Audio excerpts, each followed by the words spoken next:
Alright, so I tried not to talk too much in this one because people complain about it.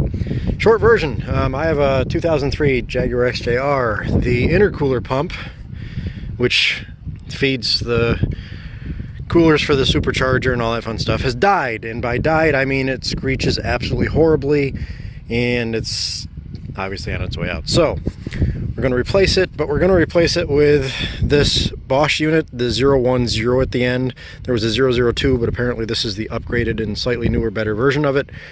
The problems you have are the plug is, I guess this is for a Mercedes plug or some weird thing that most people don't have. And then the other problem you have is that it's way the hell down in there that you can't even see. So first things first, we got to remove the air box and everything, which I got to do anyway, so let's do that. So I've got the Mina Gallery intake on mine, or at least fed to the factory air box, but a smooth tube. So in my case, I just have to remove this clamp here, pull your breather hose off, and kind of wiggle it free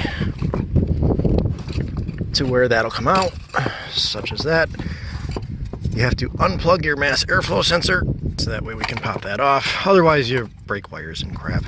Now in mine, this rubber grommet that went through this bolt through here has been busted forever, so we can just kind of pull the air box up and set that aside. Now the pump, this is the back side of the bracket, and if we push that away, this is the pump right there. Here's the wiring for it. I've already disconnected the wiring from the factory, or from the connector underneath. Actually bolts underneath the frame rail.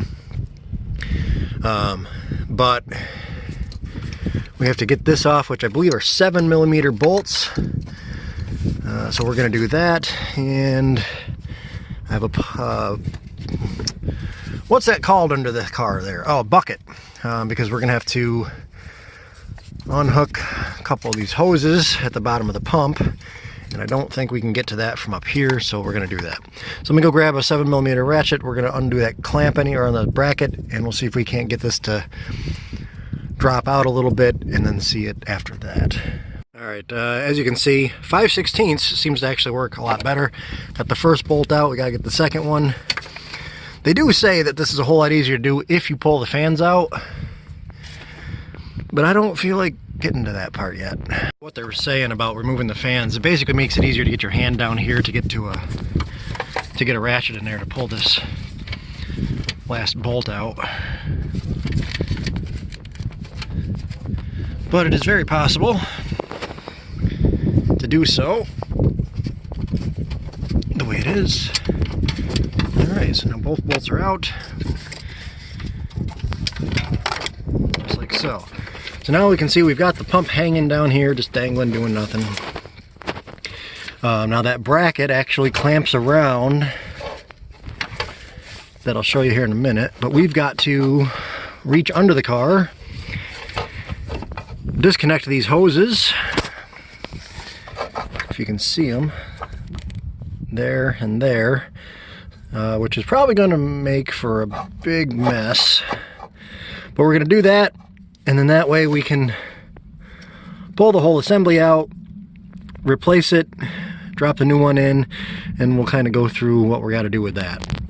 Alright, as you can see, I now have the pump pulled down out of the way.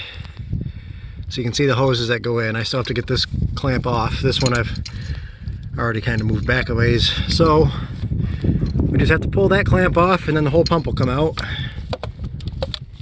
And then we'll see how much of it actually makes it in the pan. So we'll be back after we get the pump out. Okay, you can see we've got the old pump out, lost a bit of fluid, still some in the pump, but that's not the problem. Just moving back up to the front. I did kind of just move the hoses up so they're up out of the way to minimize any more leaking, and basically what will happen is once I've got the new pump in,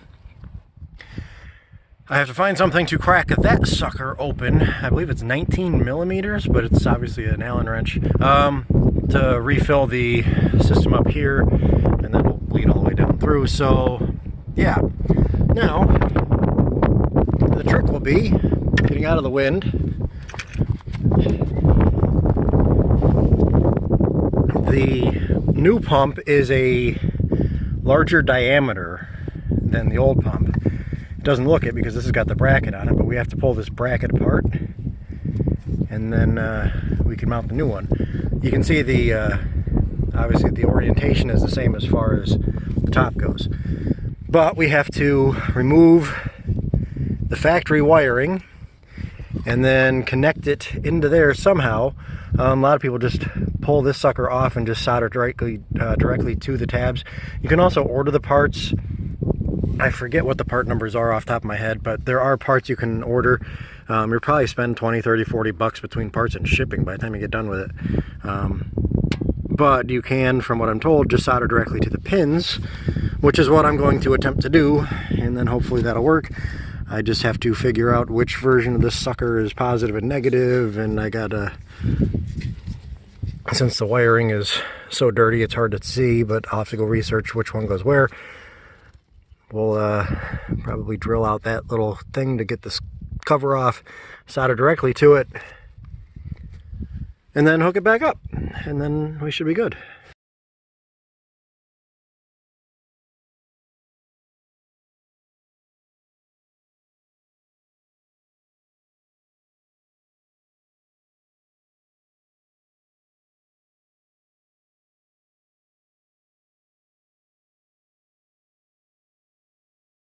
Alright, so here we are with our completed hacked up pump assembly.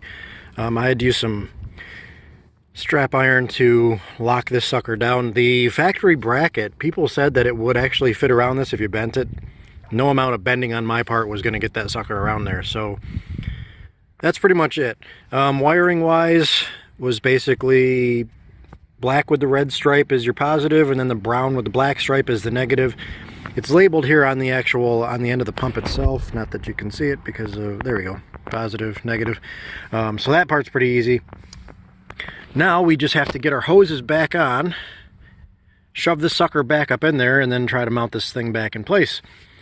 Alright, so you can see I've got the new pump down there. I did have to actually unbolt the top 2 bolts of the fan and actually lift it up out of the way because I just did not have enough clearance down there, and my hands are all, yeah. The biggest problem I ran into was this hose that comes onto the side piece had twisted underneath when I was putting them back on, so it kinked it really bad when I started putting it up. So that's what led me to trying to basically what I can suggest is put the hoses on to stop anything from leaking, because I did leak a lot more out when I was bending the hoses down to hook them on. But don't clamp them yet, leave the clamps loose. Better yet, use hose clamps instead of these things if you think about it. I mean, these work fine, but they're a bitch to get to. But if you can leave those clamps loose or switch them out for hose clamps and leave them loose, get it positioned where it's going to be.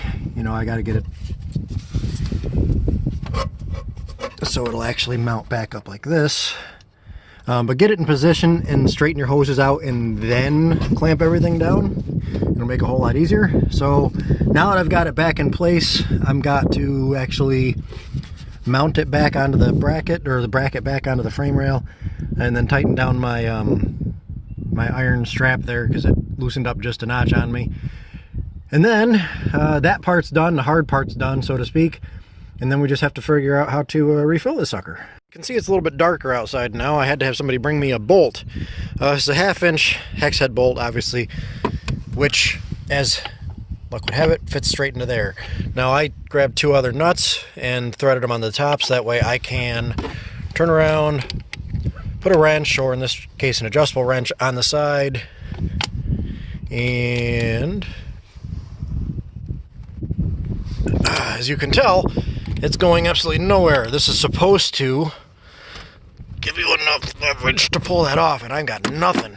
So I'm going to keep messing with that, but in theory, that's how you would get that off. Just throw a couple nuts on there, gives you leverage, you spin this thing off, and yeah, that's supposed to just pop right off. All right, so it just took 1 extra oomph. Now that is free to spin off. That's a tool for later. And there we go.